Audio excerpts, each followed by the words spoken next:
China orders newsrooms to tighten censorship amid deepening economic woes. As China's economy continues to struggle, mainland newsrooms are being told to steer clear of negative reporting on jobs, the housing market, and public hardship. Media professionals across China told the Epoch Times that propaganda authorities have issued internal directives labeling topics such as economic weakness, graduate unemployment, and the housing slump as sensitive content. They said reports on these issues now face tighter review, with some being pulled from publication. The restrictions, according to those interviewed, are part of a broader push to promote positive narratives at a time when many Chinese are facing shrinking job prospects, falling home prices, and growing financial pressure. Several said the space for meaningful reporting has narrowed sharply, with propaganda officials now being directly active inside China's newsrooms. The individuals interviewed requested anonymity or provided only their surnames out of fear of reprisal. Huang, a senior editor at a Beijing-based publication, said his outlet received a notice in March instructing staff to avoid negative coverage related to society, the economy, and the real estate sector. Topics such as unemployment, the labor market, and complaints from job seekers, anything involving economic pressure, must be reviewed in advance, he told the Epoch Times. He said colleagues in Hefei, the capital of Anhui province, have been facing the same limits. Content involving unemployment, pay cuts, or falling real estate prices is basically off-limits, he said. Huang said the media's main task now is to promote positive narratives. There are many videos on Douyin, Weibo, and WeChat showing public grievances, but we're not allowed to report on them, he said. Qin, a journalist in Guangdong, said the censorship has tightened further in recent months. A lot of topics are no longer allowed. Issues like rising parking fees in residential areas or complaints from residents, editors won't approve them, she told the Epoch Times. Qin added that editorial teams now spend much of their time waiting for instructions from higher authorities, leaving little room for independent reporting. Young people's unemployment, difficulty finding jobs for college graduates, falling housing prices, declining transaction volumes. These are basically untouchable, Qin said. Propaganda officials have already been stationed inside newsrooms, and they monitor content even more closely than the editors-in-chief. Missing or altered official data. The tightening controls are being reflected in China's official data. In June 2023, China's official youth unemployment rate reached a record 21.3%.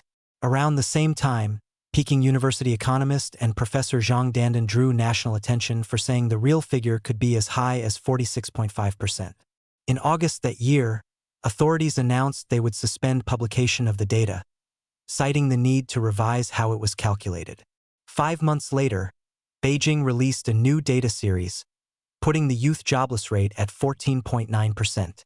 Officials said the revised figure excluded nearly 62 million full-time university students, arguing they should not be counted as unemployed.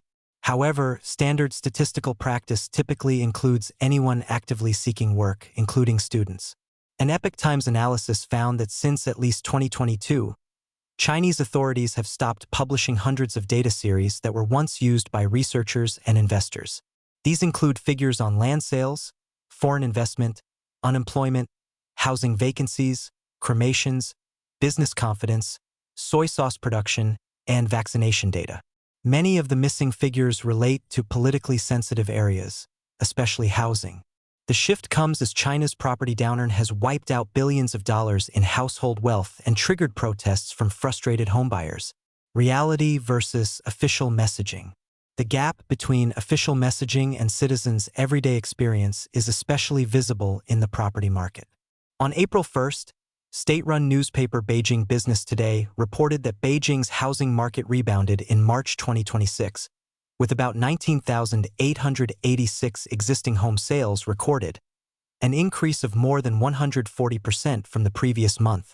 But Li, an employee at Beijing real estate brokerage Lianjia, said the reported rebound does not reflect what agents are seeing.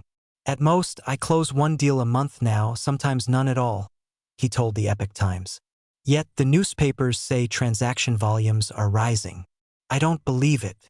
Li, who has worked in the industry for 10 years, said news coverage of the property market largely follows official narratives.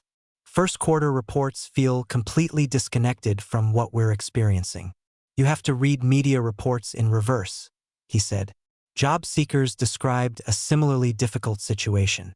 A recent graduate in Wuhan, surnamed Liu, said more than 30% of his classmates were unable to find jobs last year and had to rely on family support.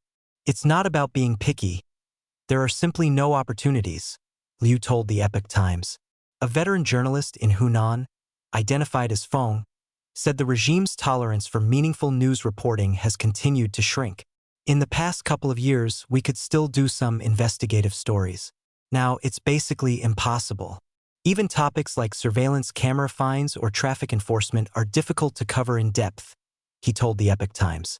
Feng said that restrictions now apply to each step of the newsmaking process, from deciding what topics can be reported to how stories are distributed on major platforms. Everyone knows the reality, he said, but whether you can say it and how you say it, that's governed by a different set of rules. Wang Yibo contributed to this report.